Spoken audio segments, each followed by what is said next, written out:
Brilliant public school निजामदीपुर में बड़े ही धूमधाम एवं हर्षोल्लास के साथ मां सरस्वती की पूजा की गई। इस अवसर पर मूर्ति स्थापित भी की गई।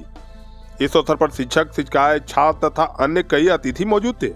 बच्चों को संबोधित करते हुए स्कूल के प्राचार्य निर्मला शर्मा ने कहा कि मां सरस्वती के वरदान से हमारे स्कूल तथा अन्य स्कूलों के छात्र छात्राएं आगे बढ़े। मां सरस्वती की कृपा इन सभी पर बनी रहे। सभी छात्र छात्राओं जो भी पढ़ने लिखने के इच्छुक हैं उन पर मां का सदा वरदान रहे।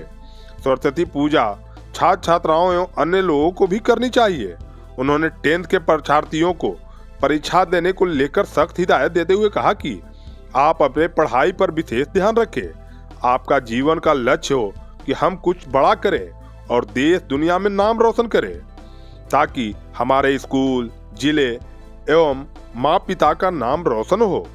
इस अवसर पर उन्होंने विद्यार्थियों को कड़ी मेहनत करने की भी बात कही। साथ ही साथ माँ सरस्वती की पूजा हर किसी को करने की बात कही। इस अवसर पर कई अन्य लोग मौजूद थे। आज सरस्वती पूजा के शुभ अवसर पर सर्वप्रथम मैं आप दोनों को शुभ आशीष देती हूँ, ताकि आपकी वाणी और कला का प्रदर्शन देश दुनिया में फैले। माता सरस्वती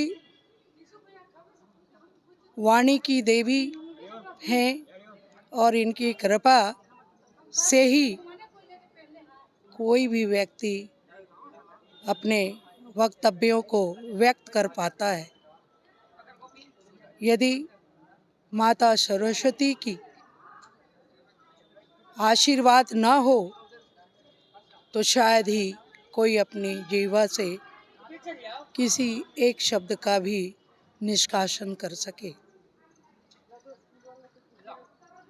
इस पुण्य अवसर पर हमारे विद्यालय के बच्चों, शिक्षकों, मैं सभी को यही संदेश देना चाहूँगी कि केवल एक दिन की पूजा नहीं, एक दिन की श्रद्धा भक्ति ना दिखाओ, बल्कि अपने अंदर हमेशा अपनी वाणी, अपनी कला और अपने कार्य के माध्यम से अपना कल्याण करते हुए दूसरे का कल्याण करो। यदि कोई व्यक्ति में ज्ञान है, ज्ञान का बोध है, तो वो अपने ज्ञान के प्रकाश को प्रकाशित करते हुए अपने देश, अपने समाज, अपने परिवार की सुरक्षा के लिए सदा तत्पर रहे। बहुत सारे बच्चे जो अब विद्यालय से विदा हो रहे हैं, मतलब सेंटअप हो गए हैं, या मतलब 10th और 12th के बच्चे, बिल्कुल, उन लोगों को क्या कहेंगे? हर वर्ष आपको ये पीड़ा झेलनी पड़ती है, उनको क्या कहेंगे? देखिए, विद्यालय परिवार के लिए वही जिंदगी होती है जैसे स्टेशन मास्टर को हरी झंडी दिखाकर अपने ट्रेनों को भेजना पड़ता है, क्योंकि उन्हें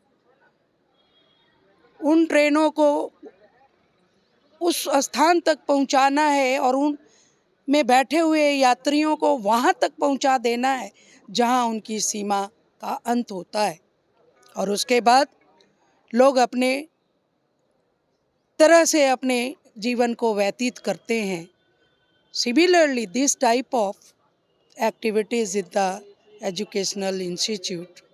In my school, class 10th and 12th students also are going to appear in the coming examination 15th February onwards.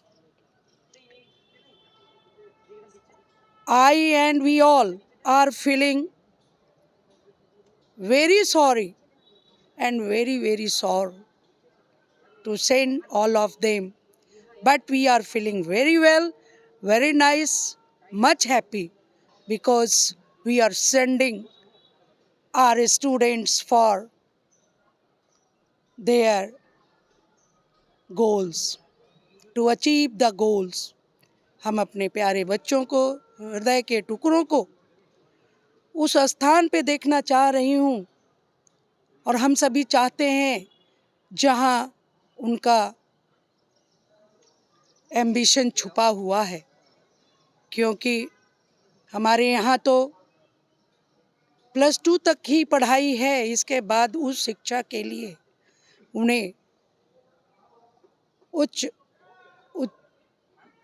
कोटि के संस्थानों में, शिक्षण संस्थानों में जाना है। तो मैं तहे दिल से आशीर्वाद देती हूँ और अपने आप में प्राउड फील कर रही हूँ कि मेरे प्यारे बच्चे अच्छे मार्क्स लें, और केवल मार्क्स ही नहीं बल्कि उनके अंदर एक सच्ची समर्पण की भावना हो और ऐसे ज्ञान प्राप्त करें जो संस्कार पूर्ण हो, और अपने लिए, अपने परिवार के लिए, अपने समाज के लिए, अपने देश के लिए अपने आप को समर्पित करते हुए उच्च पद पर पदाधिकारी के रूप में रहें। पदाधिकारी अगर वो नहीं बन पाते हैं तो उच्च कोटि के व्यक्ति बने, लेखक बने, साहित्यकार बने, कवि बने, फिलॉसफर बने। ऐसा नहीं है कि साइंस पढ़ेगा, डॉक्टर्स होगा, IITN होगा, इंजीनियर्स होंगे तभी उनकी जीवन चलेगी। नहीं, ऐसी बात नहीं है। खेल के क्षेत्र में, बिजनेस के क्षेत्र में, कई सारी कंपनियों को स्टार्ट करने के क्षेत्र में, मैंने स्टार्टअप करके भी वो कई तरह के लोगों को रोजगार दे सकें। यानी हमारे विद्यालय के बच्चे अपना तो स्टैंड लें ही, और इसके साथ साथ उनमें ऐसी क्षमता डेवलप हो कि वो दूसरे लोगों को भी प्रेरित करते हुए एम्प्लॉयमेंट दें।